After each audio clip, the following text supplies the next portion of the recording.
documenting a traumatic situation that has occurred in our community involving our community family. There is no black or white. There's no disparity about race at this point. We have a loss in the Campbell family. We have a loss in the Perez family. And we continue to have losses. But it's our responsibility to address those particular issues. Now there is a solution. There is a solution, ladies and gentlemen, and I have that solution. But right now, I want you to put within your temple of your soul, of your spirit, the words that we have been chanting since we started this march.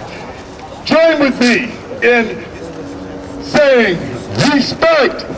Respect. Louder. Respect. Respect. Respect. Respect. Responsibility. Responsibility. Responsibility. Responsibility. Accountability. Accountability. Accountability. Accountability. Productivity. Productivity. Productivity. Productivity. Peace. Peace.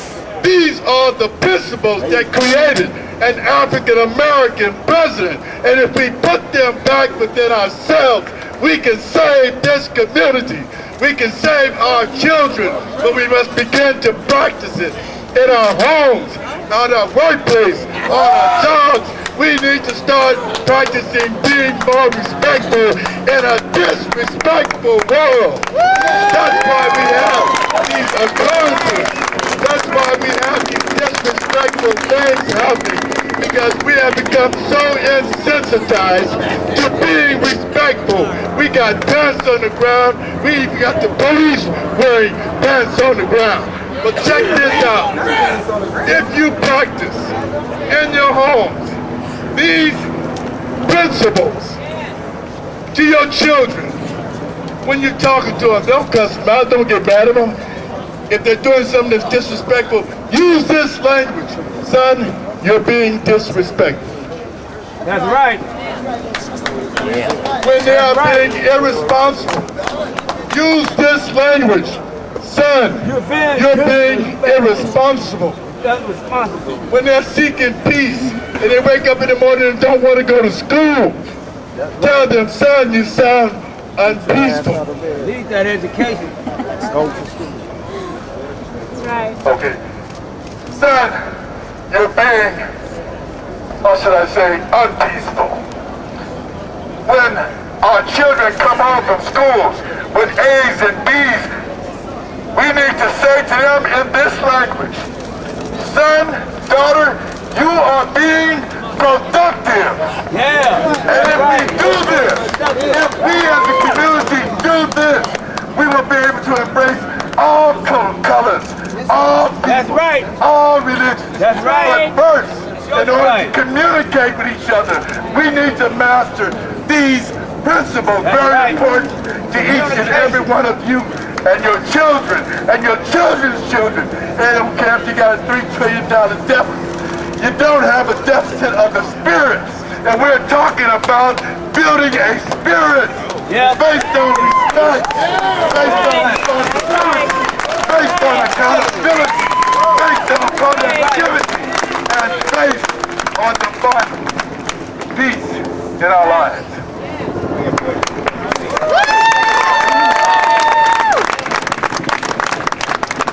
People, look around for a minute.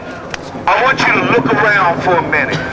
It is not, if you look around and look at each other, it's not even black or white. That's right. It is a smorgasbord of people, of concerned individuals that are concerned about what's going on in their home, what's going on in their community, what's going on with their children, and it's got to stop. The killing must stop. I thank God that all of us have come together for a common cause to say enough is enough. Enough is enough on the southeast side. Enough is enough on the northwest side. Enough is enough on the north side. Enough is enough on the northeast side. Enough is enough. And it's going to take all of us, like we got today, to do this. And it cannot stop. This is the beginning. But if we don't get the message out, the message won't be heard.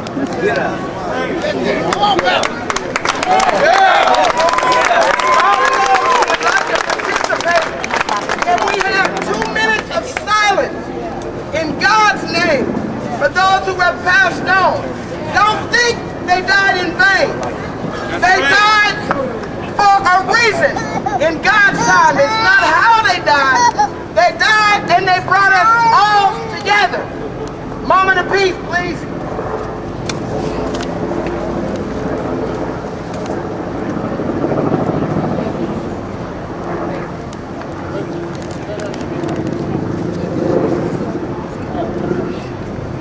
Right now, ladies and gentlemen, one of the leaders in our community, a man we revere, we love, has been in the forefront of every struggle, every situation that has occurred along with the clergy. But I want to add something to you. When Moses was trying to get into the promised land, it was Joshua. It was Joshua that led them in, and Joshua was not Moses. But right now, a man of the cause, the man we revere and love, ladies and gentlemen, Dr. Haynes, my friend.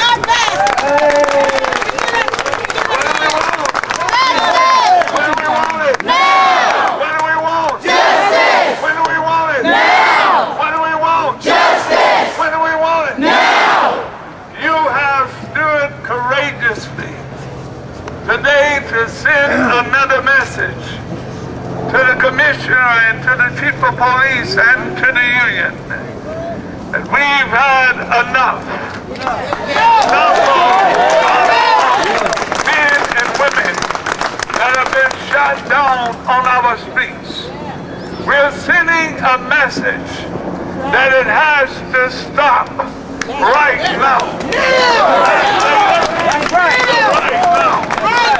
And so we are called to be in this struggle, not just for one march, not just for one picket. All right. We must be for the long haul. We must carry on a vigilant struggle, a diligent struggle, a persistent struggle. We must keep knocking on the door of City Hall. Even to say justice for Aaron Cambell, justice for J.R. Perez, justice for Kendra James, justice for the men that have been beat down by excessive force. Yeah, that's right. If each one of us will come together and stand together, we will turn this thing into a movement that will be like a great wave that will sweep in reform in our police department, that will change